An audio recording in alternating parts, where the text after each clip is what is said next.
outside the Alexandra Palace for Tabletop Gaming Live. Second year this is ran, so I'm hoping this year will be even better. But it's very grey and very windy and kind of cold outside, so I am going in right now. After filming this, I decided that holding my own DSLR camera to my face while talking to it in front of a hall full of people made me look like a bit of a twat. So I'm just going to record my thoughts on everything that I played at Tabletop Gaming Live the next day, or now, as I like to think of it. So, let's go.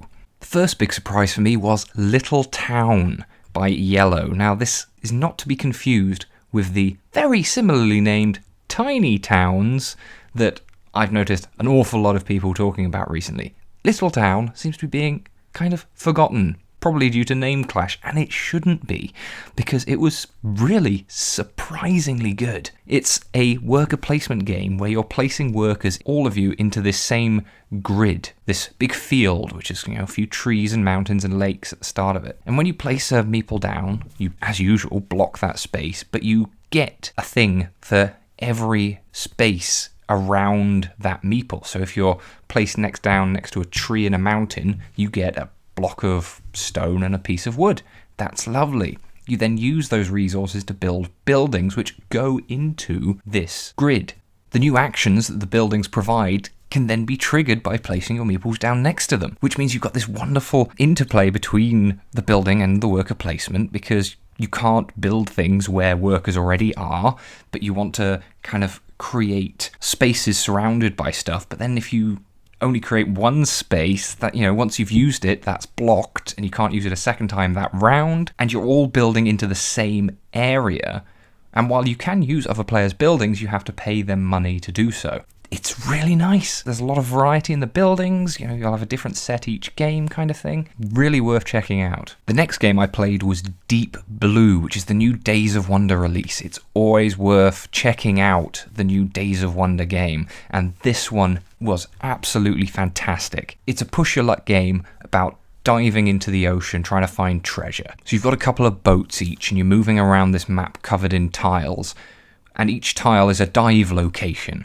So when you get there, you flip it over and you find out, ooh, here I can get a bonus if I find gold, and here I can get a bonus if I find rubies. Here I get a little bit more protection against the nastiness in the deep. But then everyone else, when you trigger the dive at a location, everyone else has the chance to kind of move into it and join you on that. But you, as the person who triggered the dive, are in control of it.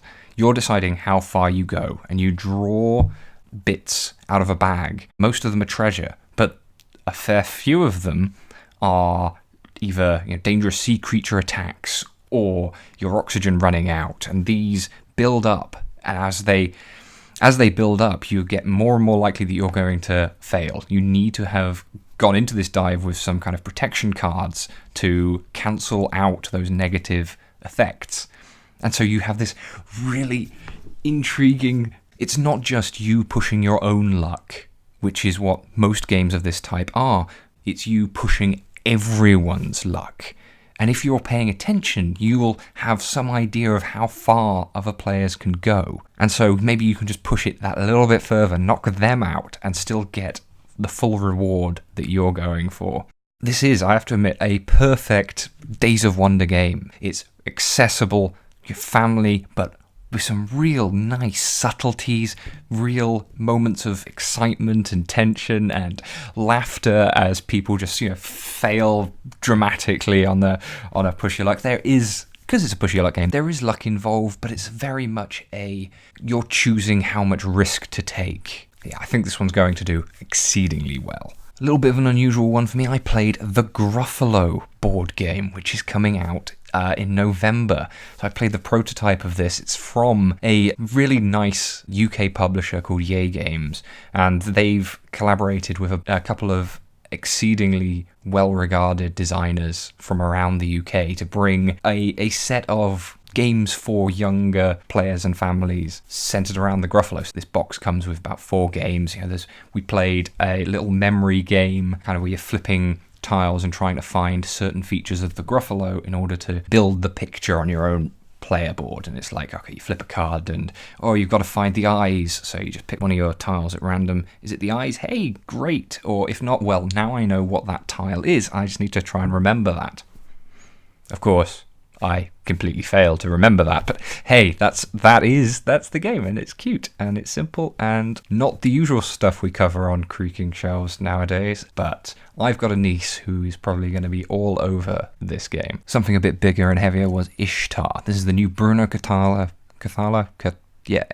game coming from Yellow. It's a big desert. You're building some gardens of Babylonia. So Ishtar is the kind of goddess of life or growth or plants. Maybe I should research this. Either way, you're placing out tiles looking to form kind of connected areas of flowers around the fountains that have sprung up in the desert. And as you're doing that, you can place them to collect gems off of the board, or you can just try and build big areas. Whoever has the most flower beds, or the biggest flower bed next to any of the fountains, will get points. Those gems you collect can be used to buy high point value trees, which you can plant, or they can be spent to unlock skills, one-shot abilities off of your player board, which can also be exceedingly useful. There's a lot of push and pull, and there's some very clever blocking stuff that can go on, because you can't connect with the tiles to nearby fountains. And so as you place a tile, that just blocks off the swathes of the desert which other people can't build into. It reminded me in that way quite a bit of Through the Desert, not least because it's also set in a desert. It's a little abstract, even while, the setting is definitely there.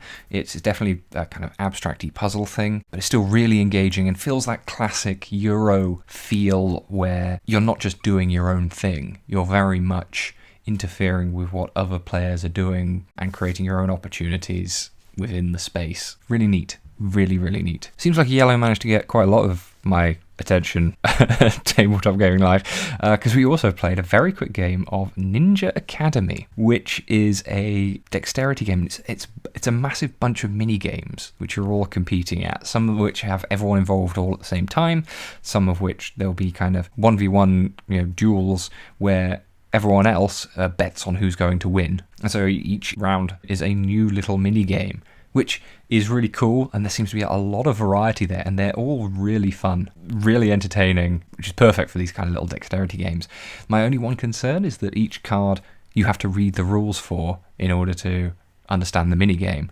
So there's kind of a little bit of, okay, what's the next game? Flip it over, read, right. Yep, we do this. It's a bit of an annoying read. None of them seem very complicated, but it's kind of like a little bit just to make me hesitant to immediately recommend it. Another quick little game I played was Snaggit, which is again from Yay Games. Little card game, kind of Dobble-esque.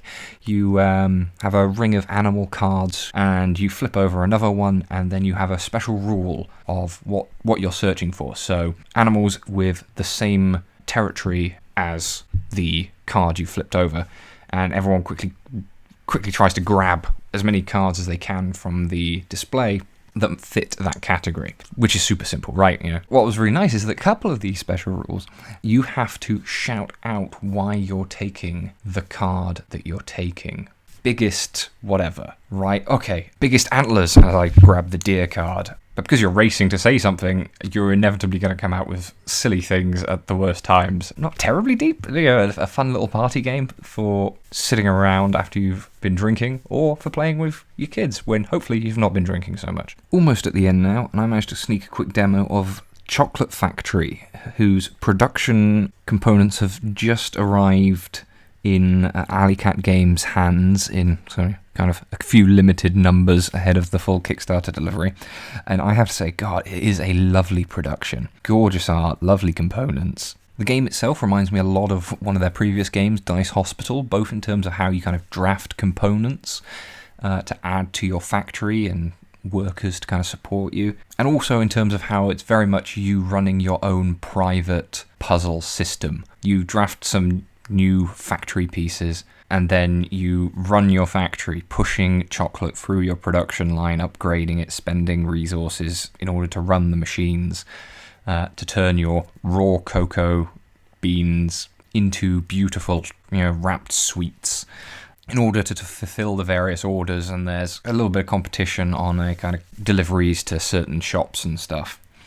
It is very solo-y, which was a little disappointing. It's very cool to run your own factory, like you literally slide pieces through this player board, which is super cool.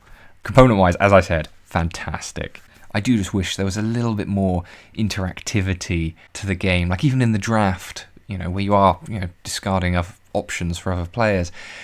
It's a little less obvious what's good for other people, what they might be looking for, because you're looking at pieces that are different ways of manipulating the chocolate, and that's a bit more complicated than it was in like Dice Hospital, where you could see, well, it seems they're going for a big red strategy, so I'm gonna try and block them getting reds.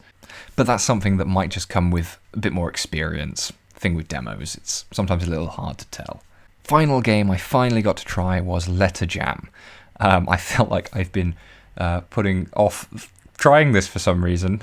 I think I've just not been very excited about another kind of CG party word game thing, and particularly one involving spelling and and anagrams, which is definitely not my strong suit. However, I was really impressed by it. It's Hanabi the word game. You have a set of cards that you're trying to figure out what letters they are, and you have one up at a time pointing out to everyone else at the table. You can't see what the letter is. And then the idea is you're trying to create or suggest words that contain letters from as many players as possible.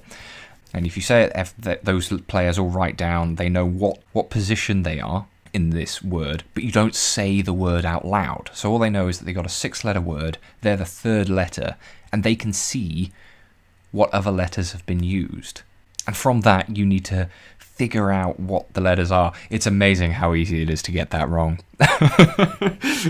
I would say I definitely ended up feeling like the strawberry pulped into a jam by the end of that, in the best possible way. So there you go, there is a pile of thoughts on various games. I'm sorry I didn't actually film anything much properly, but hopefully some nice pictures and my dulcet tones have provided a video that was enjoyable and still informative.